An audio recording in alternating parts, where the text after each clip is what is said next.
तो पहाड़ उड़ के कहाँ बढ़ जाएंगे, जहाँ बढ़ते थे वहां सोचिए क्या हाल होता था। और मान लीजिए कि कैमूर पहाड़ उड़ के कोचस पर बढ़ जाए तो पूरा कोचस धराशायी। ब्रह्मा जी बड़ी चिंता हुई कि भाई हमारा इतना सृष्टि को रचते हैं, बनाते हैं सुंदर, आइए पहाड़ उड़कर खत्म कर देते हैं। तो हुआ कि भाई क्या करें, तो ब्रह्मा जी आदेश दिए कि इनका पंख काट दिया जाए, जो पहाड़ है पंख काट दिया जाए। तो सभी पहाड़ों का पंख काटने के लिए ब्रह्मा जी अपन आदेश दे दिए। तो सोने का पहाड़ जो मैनाक के बोला हम भी कल फिर उड़ नहीं पाएंगे, इसका रहस्य बताएंगे आप लोग क्या रहस्य है। तो वो सीधे गया समुद्र के पास, बोले महाराज रक्षा कीजिए। बोले ठीक है, तो तुम्हारा रक्षा हम करें, तुम समुद्र में घुस जाओ।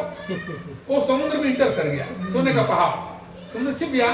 बाकी सभी पर्वतें जो उनका पंख कट गया तो स्थिर हो गया, और कोनो पहाड़ नहीं उड़ता। जब हनुमान जी जाने लगे तो समुद्र देवता बोले कि तुम मनाक पर्वत से कि तुम पर एहसान है हनुमान जी का। पवन देवता के पुत्र हनुमान जी हैं, आप पवन के प्रभाव से तू हमारे समुद्र के अंदर इंटर किया है, जो तुम्हारा भी पंख कट जाता, तो तुम पर एहसान है। आज हनुमान जी लंका में जा रहे हैं, तू यदि थोड़ा उनको राहत दे देगा तो तुम्हारा एहसान पूरा हो जाएगा।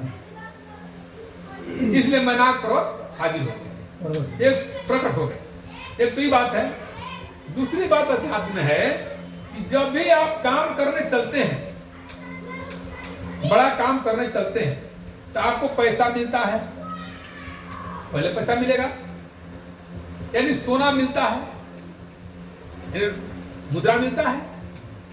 तो हनुमान जी शिक्षा दे रहे हैं कि आप बड़े काम करने चले तो पहले पैसा तो आपको मिलेगा। इंजीनियर बनने चले, डॉक्टर बनने चले, गायक बनने चले, तो सुबह में आपको भाई कितना का बोल लगता है, इतना पैसा मिलेगा।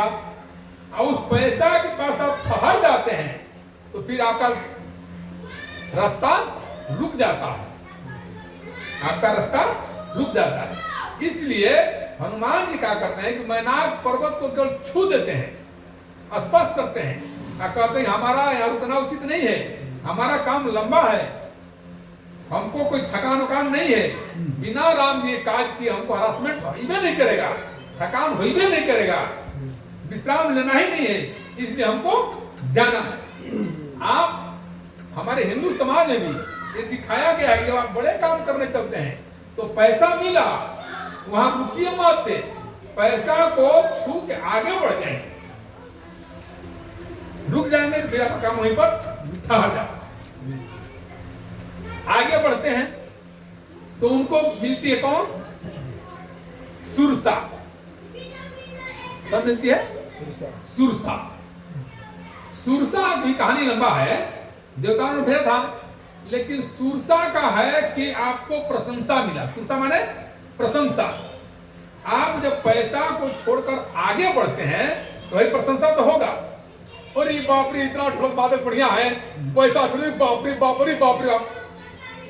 अब प्रशंसा ऐसा चीज है कि करेंगे एक भर तो होता है दो भर, करेंगे दो भर तो होता है चार भर, करेंगे चार भर तो होता है आठ भर। वही लिखे हैं कि जस जस सुरसा बदन बढ़ावा, आता सुदून कपि दिखावा। प्रशंसा ऐसा चीज है कि थोड़ा काम करें तो दुगना होगा, दुगना करें तो चौगुना होगा, चौगुना करें तो अठगुना होगा, दुगना हो जाता है। लेकिन हनुमान जी का सिखाते हैं कि प्रशंसा से, प्रशंसा आपका शत्रु है, यदि प्रशंसा में फंस गए तो फिर आप आगे नहीं बढ़ पाएंगे, वहीं ठहर जाए। इसका हम खुद भोगी हैं, इसका हम भोगी हैं। प्रशंसा ऐसा चीज है कि एकदम वहीं पर खा जाता है, राक्षस है भाई, बड़ा हमारा बखान हो रहा है कि नहीं, वो आपको ठहरा रहा है। हनुमान जी क्या करते हैं कि प्रशंसा जब हुआ तो भाई हनुमान है, मान मर्यादा से परे हैं, तो छोटा बन जाते हैं। क्या करते हैं, मसे रूप धरी, बड़े छोटा रूप धर लेते हैं। आप उसके मुंह में जाते हैं और बाहर चले आते हैं। प्रशंसा से निकलने के लिए मान रहित होना है, छोटा बजना है। भैया हम पे दम जीरो है। आज सबसे बड़ा स्पष्ट का है भाई, हमको हमको हमको इससे कह दिए, हमारा इससे अलग होता है, हनुमान जी से अलग होते हैं। जब प्रशंसा से आगे बढ़ते हैं तो कौन मिलती है हमको? लंकिनी सिंहिका, सिंहिका मिलती है। जो परछाई है, परछाइयां पकड़ लेती है, सिंहिका मिलती है जो परछाई को पकड़ लेती है। सिंहिका माने क्या होगा? सिंहिका माने वासना। जिस व्यक्ति का प्रशंसा होता है और सोना छोड़ के आगे बढ़ता है तो फिर तो भाई वो हीरो बन जाता है, उसके पीछे तो वासना आएगी, सुंदरी आएगी, ये वासना। तो वासना जो है परछाई को पकड़ता है क्या? वासना कुछ है, मात्र परछाई है। इसको हटा देंगे तो अंदर कोई छुएगा? चेहरे को ऊपर वस्त्र हटा देंगे, हाड़ मास कितना कोई हो, कोई छुएगा? यानी परछाई, यानी परछाई को पकड़ लेती है।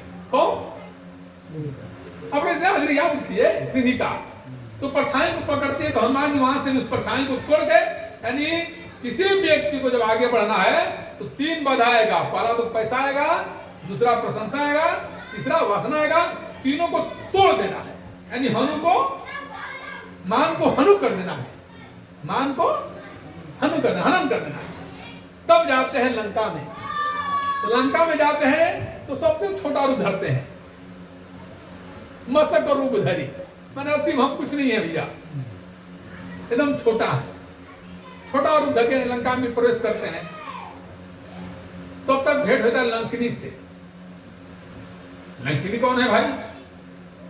जैसे ही बड़े काम करने चलेंगे तो वहां पर पहले आपको मिलता है पहरेदार लोग। पहरेदार कौन है भाई?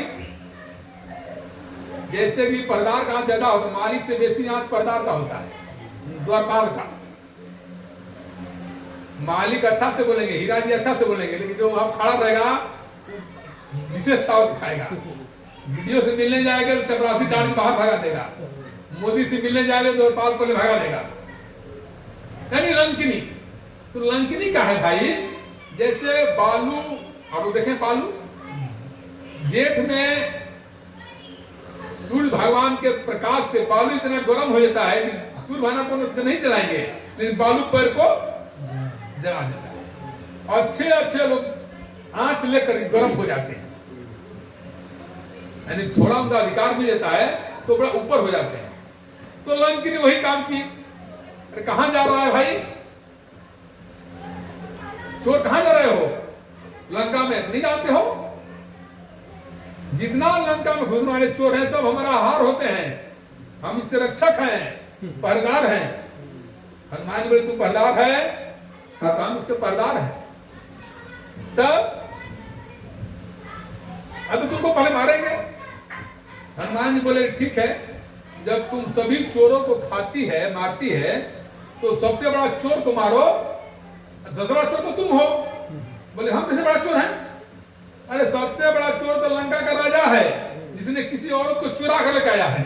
उससे बड़ा चोर कौन हो सकता है? अब तू औरत होकर भी नहीं समझती हो जो एक औरत को चुरा कर गया है? तो कहते हैं, कहावत है कि अच्छे बात मुहावरा सुनने पर कलेजा मुंह को आ जाता है। जानते हैं आप लोग? जब इतना गुड़ बात हनुमान जी कहते हैं तो लंकिनी को लग गया, अरे बाप रे नाच बात कह दी। तो वहां देखा कि मुठिका एक महाकवि पानी, एक मुठिका मांगते हैं, माने एक गुड़ बात कहते हैं। आज जैसे गुड़ बात कहते हैं लंकिनी को लग गया, गरीब बाप रे अब सचो में हम गलत है। आज तो हिंदू इतना पागल हो गया है कि सुन नहीं करता है, अपने धर्म को, अपने सिद्धांत को, अपने मर्यादा को पैसा के में सब बह जाता है। लेकिन लंकिनी जैसे राक्षसी जब हनुमान जी की एक बात सुन करके अपने नियम को बदल देती है और कहती है कि हम लंका में नहीं रहेंगे, और हमारा समय पूरा हो गया, हम वहां जाएंगे। तो ये जितना भी धर्म ग्रंथ है, समय विलंब हटे से बात सब खत्म कर रहे हैं, जल्दी जल्दी कहना है। तो जब इतना गुड़ बात हमारे धर्म में है, अध्यात्म है, इस अध्यात्म धर्म को हम लोग नहीं समझते हैं। जैसे कि कोई अखबार ना पढ़े, अरे अखबार में क्या है सब हम जानते हैं, सब जानते हैं अखबार में क्या है सब जानते हैं। जैसे कि एक व्यक्ति ने कहा कि रामायण में क्या लिखा है, क्या लिखा है, कुछ लिखा है, एक राम एक रावणा, एक राम एक रावणा, उसने उसकी नाम चुराई और कथा हुई लतन है, तुलसी लिखना पोता है, उतना ही पढ़ा है। और इसमें कितना बड़ा गुड़ बात है, रामायण का एक चौपाई मंत्र है, इतना आदर्श है ना, तो बहुत कुछ सिखाता है। लेकिन हम लोग कभी जितने हिंदू समाज धर्म से भटकता है, कोई ईसाई बनता है, कोई कौन कौन संस्था में चले जाता है, खाली एक बार रामायण पढ़ ले बढ़िया से और समझ ले, तो हम चाहे लेट ठोकते हैं कि किसी धर्म में नहीं जाएगा। यदि किसी धर्म के व्यक्ति होगा, यदि बढ़िया से रामायण पढ़ ले, हिंदू धर्म समझ जाए, तो प्रमाण है कि कितने विदेशी लोग आकर हिंदू धर्म से क्या करते हैं। और तो समस्या इस बात की, लोग पढ़वे नहीं करते हैं, एक अक्षर जान गए 9 अक्षर मान लेते हैं, एक लाइन जान गए अब पूरा अपने आप को मान लेते हैं बेजानते। हमारे हिंदी में शब्दों के पीछे शब्द होता है, शब्दों के पीछे शब्द होता है, समझ रहे हैं। जैसे बताए शिक्षा का अर्थ, गीता का होता है, गीता का अर्थ, गीता किसे कहते हैं भाई, गीता का अर्थ ऐसे ही गीता नहीं भगवान रखे हैं, गीता का नाम कृष्ण भगवान गीता ऐसे नहीं रखे हैं, उसको ज्ञान दर्शन रख सकते थे, जीवन दर्शन रख सकते थे, जीवन लेसन बहुत रख सकते थे, लेकिन उसका नाम गीता ही क्यों रखा, क्योंकि गीता के पीछे अर्थ है। गीता उस समय भगवान बोले हैं जब अर्जुन जो है अपने गंतव्य से भटक रहे थे, अपने मानव धर्म से भटक रहे थे, अपने मानवता के कर्म से गिर रहे थे, अपने नैतिकता से गिर रहे थे। अर्जुन जब मानवता से हट रहे थे, नैतिकता से गिर रहे थे, अपने धर्म से भटक रहे थे, उसी से भगवान क्या करते हैं, गीता का उपदेश देते हैं। यानी गी पर 2 मात्रा है और ता पर 2 मात्रा है, गी भी व्यंजन है और ता भी व्यंजन है, गी भी व्यंजन और ता भी व्यंजन है। गी का अर्थ है गिरते समय, एक गी का अर्थ हुआ गिरते समय, दूसरे गी का अर्थ है ज्ञान से, गिरते समय ज्ञान से तन को, तब 2 मात्रा है, तन को तृप्त कर दे। यानी जो चीजें मनुष्य को गिरते समय ज्ञान से तन को तृप्त कर दे, वही गीता है। अब इतना तो लोग खोज नहीं करते हैं। अरे गीता में कहा बात जानते नहीं, गीता में कहा धर्मस्य ग्लानिर्भवति भारत अभ्युत्थानं धर्मस्य तदात्मानं सृजाम्यहम्। गीता का बहुत गुण अर्थ है, गिरते समय ज्ञान से तन को तृप्त कर दे, वही गीता होता है। विश्राम ले जाए, सुनने की विश्राम रहेगी, हम समझ नहीं रहता है, लेकिन समय भाव है विश्राम ले जाए ना, सही भजन हो जाए तो विश्राम ले जाए, छोटा सा भजन हो जाए, भजन नहीं प्रोग्राम ले, हम लेट होगा भजन। श्री राम